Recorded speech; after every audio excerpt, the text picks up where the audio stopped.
This slide, just to summarize, I think we've touched on most, if not all, of these points previously, but uh, a look at what's needed for a successful visibility architecture. It's pretty easy to check the boxes in this space, but as with many technical problems, the devil is going to be in the details. So you want to make sure that you're using something that gives you the following.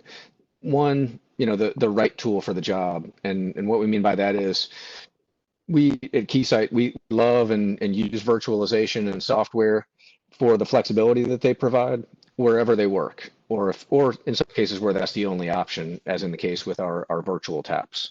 But in some cases, more horsepower is needed. And especially here where we're talking 40 and 100 gig infrastructure, multiple links of that can quickly add up. And again, you don't want to drop a single packet. So as Chris touched on, that specialized hardware that we'll utilize for some of the heavy lifting, like deduplication, using FPGAs, SSL decrypt, using crypto processing, packet slicing. That stuff's really hard at multi-gigabit speeds. So you really want to use the right tool for the job, because if you try and do some of those functions in a general purpose processor, you're going to have drops, and so use the right tool for the job, because again, I feel like a broken record, but drops are the cardinal sin of visibility.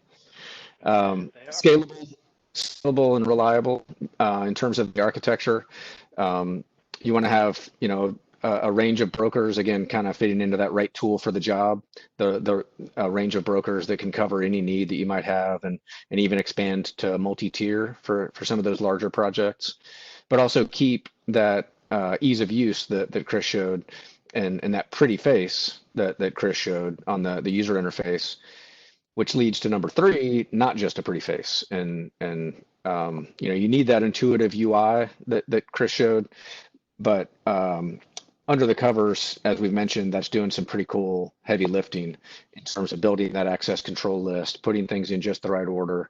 You have some overlapping conditions that should go to multiple tools. We make sure, without you even having to think about it, that all the packets get to all of those tools, where in other solutions, you may have to really do some homework and head scratching. Make it very easy to avoid those drops.